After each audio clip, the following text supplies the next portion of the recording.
কিন্তু এখন অনেকে দেখতেছি যে আওয়ামী লীগের ভাষায় কথা বলতেছে, যে কথাগুলো বলে হাসিনার থেকে দুর্দান্ত, মানে এটাকে বলেছে লেডি ফেরাউন, অনেকে বলছে, আর আমার কথা না, লেডি ফেরাউন বলেছে। তো লেডি ফেরাউন যে কথাগুলো বইলা এখানে কোনো পাত্তা পাইল না, ছাত্ররা টিজ করে বলল তুমি কে আমি কে, রাজাকার রাজাকার, কে বলেছে স্বৈরাচার স্বৈরাচার। সেই স্বৈরাচারের ভাষায় এখন যারা কথা বলবেন, এরা কেউ কেউ এখন স্লোগান দিচ্ছে স্বৈরাচার গেছে দিল্লিতে, রাজাকার যাবে পিন্ডিতে। তাইলে এই স্লোগান যারা দিচ্ছেন তারা দুই ভাগ হয়ে যান, এক ভাগ দিল্লিতে যান, কারণ আপনারা স্বৈরাচারকে তুষণ করছেন, স্বৈরাচারকে পুনর্বাসনের চেষ্টায় আপনারা আছেন। আমাদের কাছে হাজার হাজার ডকুমেন্ট আছে, টাকা নিয়ে কারে কারে ইন্ডিয়ায় পাচার করছেন, কারে কারে কোথায় কার কার বাড়িতে আশ্রয় ছিল, সব তালিকা প্রকাশ করে দেব। তাহলে আপনারা অর্ধেক স্বৈরাচারের দূষর হিসাবে দিল্লি যাওয়ার প্রস্তুতি নেন, আর আপনাদের দলে যে পরিমাণ রাজাকার আশ্রয় দিয়েছেন, প্রেসিডেন্ট প্রধানমন্ত্রী থেকে শুরু করে, বাকি অর্ধেক পিন্ডি যাওয়ার প্রস্তুতি নেন। বাংলাদেশে থাকার এই স্লোগান দিয়ে বাংলাদেশে থাকার রাজনীতি করার ন্যূনতম কোনো অধিকার আপনাদের নাই। আপনারা সবচেয়ে বেশি স্বৈরাচারের দোষর, আপনারা সবচেয়ে বেশি রাজাকারের দোষর। আপনারা রাজাকার লালনের ফ্যাক্টরি, আপনারা রাজাকার আপনাদের পদে পদে, আপনাদের প্রেজেন্ট লিডারদের তালিকা দিতে পারবো যাদের বাপ রাজাকার ছিল, শান্তি কমিটির লিডার ছিল। লজ্জা লাগে না? চেহারায় আয়নায় নিজের চেহারা দেখেন না কেন? শেষ হয়ে যাবেন। হাসিনা যত সময় লাগছে, ওর 10 ভাগের 1 ভাগ টাইম পাইবেন না, 20 ভাগের 1 ভাগ টাইম পাইবেন না। অতএব এসব বস্তা পচা রাজনীতি বাদ দিয়ে আসেন, মানুষের পাশে দাঁড়ান। কিছু দাঁড়াইছেন আমরা দেখছি, আরও দাঁড়ান, নিজের কথা নিজে কন, দলকে নিয়ন্ত্রণ করেন চাঁদাবাজির হাত থেকে। নাহলে সমস্ত ব্যবসায়ীরা চিটাগাং শিবিরের মিছিল করছিল, শিবিরের মিছিল, এখানে ব্যবসায়ী আসার কথা না, হাজার হাজার ব্যবসায়ী মিছিলে যোগ দিয়েছে।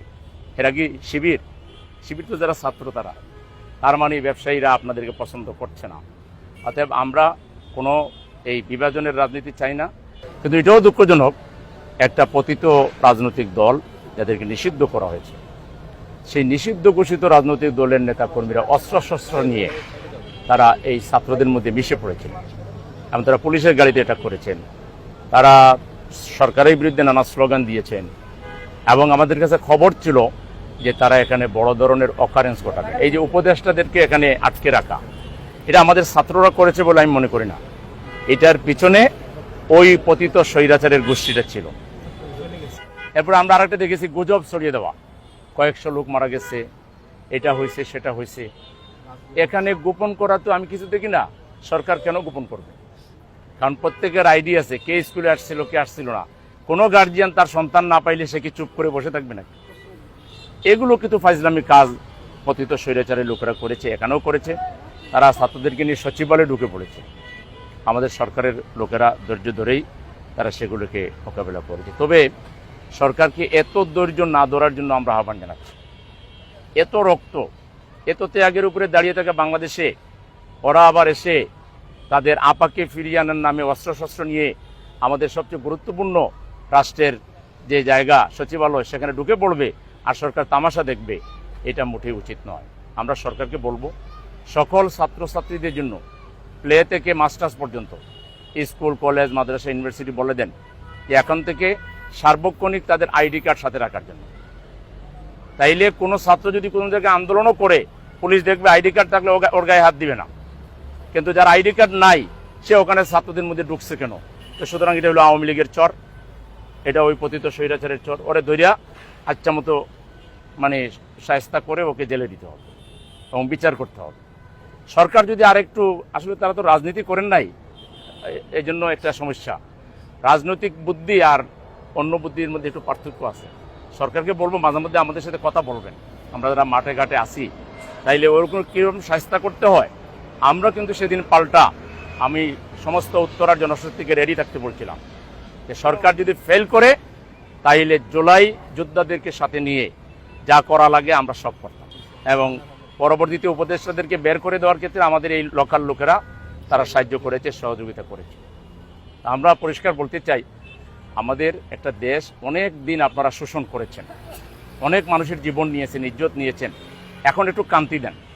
মানুষ আর এইসব অমানবিক রাজনীতি, এরকম দোষারোপের রাজনীতি, এরকম বিভাজনের রাজনীতি, দুর্ভাগ্যজনকভাবে জুলাই যোদ্ধা কম বেশি আমরা সবাইকে স্বীকার করি, আওয়ামী লীগ বাদে বাকি যারা আছে। আমাদের ডাক্তার সার্ভিস আছে, আমরা রেগুলার বিভিন্ন বস্তিতে বিভিন্ন গরিব এলাকায় গিয়ে গিয়ে আমাদের ডাক্তাররা সার্ভিস দেন। সেই ডাক্তারদেরকে আমরা দ্রুত মুভ করতে বলেছি, যে ধরনের সহযোগিতা করা যায়, ডাক্তারদের পাশে থেকে রোগীদেরকে যে ধরনের সহযোগিতা করা যায় সেগুলো করার জন্য আমাদের ডাক্তারদেরকে মুভ করানো হয়েছে। আর কিছু বিশেষজ্ঞ ডাক্তার, প্লাস্টিক সার্জন যারা, তাদেরকেও মুভ করতে বলা হয়েছে।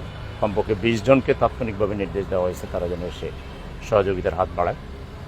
এর বাইরে 2টা হসপিটালে আমিরে জামাত, ইবনে সিনা এবং ইসলামী ব্যাংক হসপিটালে বলে দিয়েছেন যে এখানে যে রোগীরা আসবে তাদেরকে ফ্রি অফ কস্ট, বিনামূল্যে চিকিৎসা দিতে হবে।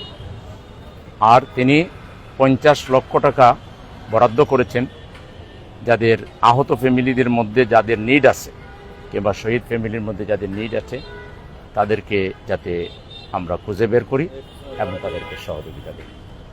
এই কতগুলো কাজ উনি নিজে সার্বক্ষণিক তদারকি করেছেন। জামাতের সেক্রেটারি জেনারেল মিয়া গোলাম পরওয়ার এসেছেন। আমরা সিটি জামাতের পক্ষ থেকে আমার নেতৃত্বে আমার সেক্রেটারি সহ আমরা তাৎক্ষণিক সার্বক্ষণিকভাবে ছিলাম, কাজ করেছি, এখনও কাজ করে যাচ্ছি। এখন আমাদের প্রায়োরিটি হলো শহীদ পরিবার এবং আহত পরিবারগুলোর পাশে দাঁড়ানো। আমরা দায়িত্বশীলরা চেষ্টা করছি। আমাদের এতদ অঞ্চলের যে শাখাগুলো আছে তাদেরকে আমরা বলে দিয়েছি পুরুষরাও যাবে পুরুষদের সান্ত্বনা দেওয়ার জন্য, আর আমাদের মহিলা বিভাগকে আমরা বলে দিয়েছি তারাও যাবে। কারণ অনেক মহিলা যাদের কাছে গিয়ে আমরা কথা বললে বোঝাইতে পারবো না, সেজন্য আমাদের মহিলা কর্মীদেরকে, নেত্রীদেরকে আমরা বলে দিয়েছি তারা যেন পাশে দাঁড়ান। সেইভাবে যাওয়া হচ্ছে। আমরা সাধ্যমতো যেটুকু পারি তাদের জন্য আমাদের পক্ষ থেকে নিয়ে যাচ্ছি। আর আমরা মূলত পুরো ঘটনার চিত্র পাওয়ার পরে যাদের সহযোগিতার প্রয়োজন হবে সেই সহযোগিতাগুলো আমরা তাদেরকে দেব। আমি আপনাদের মাধ্যমে দেশবাসীকে এবং বিশেষ করে সিটিবাসীকে আহ্বান জানাবো যে আমাদের বাংলাদেশের মানুষের মধ্যে নানা ধরনের রাজনৈতিক দলাদলি আছে, বিভেদ আছে, কিন্তু একটা জিনিস কমন আমরা দেখেছি, যখনই দেশে কোনো দুর্যোগ হয়, বিপদ হয়, তখন আমরা সবাই কিন্তু এক। এটা আমরা সেই দিনও দেখেছি।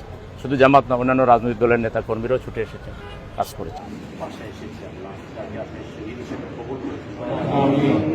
আল্লাহ তার পিতাকে সাথে নিয়ে আজকে কি কষ্ট তারা পাচ্ছে শুধু আপনি বুঝবেন, এটা আর কেউ বুঝবে না। আমরা যদি বোঝার দাবি করি আমরা ওই জায়গায় বুঝতে পারবো না যেটা আপনি বুঝবেন। আর আপনার এই বান্ধব আপনার সন্তান ভাইয়ে যারা যে কষ্ট পাচ্ছে করে আপনি আল্লাহ তার মা বাবাকে আপনার সাথে জানেন, আল্লাহ তাদেরকে সাথে জানেন দান করুন আল্লাহ, আল্লাহ তাদেরকে আপনি বদলে নিয়ামত দান করুন আল্লাহ, এবং এই মেয়ে যেন তাদের সবাইকে সুপারিশ করে জান্নাতবাসী করতে পারে সে তৌফিক দান আল্লাহ। আমাদের এই ঘটনায় কারো যদি কোনো ব্যর্থতার দায় থাকে আপনি সেটা বের করে আনার ব্যবস্থা করেন। আমরা যা ডার্কের মধ্যে যেন না থাকি আল্লাহ। এখানে কোনো ষড়যন্ত্র যদি থাকে যে তদন্ত কমিটি হয়েছে তারা যেন দায়িত্বশীলতার পরিচয় দেয় এবং পুরো ঘটনার একটা স্বচ্ছ বর্ণনা যেন জাতির সামনে তুলে ধরে, আমরা সেটা চাই আল্লাহ।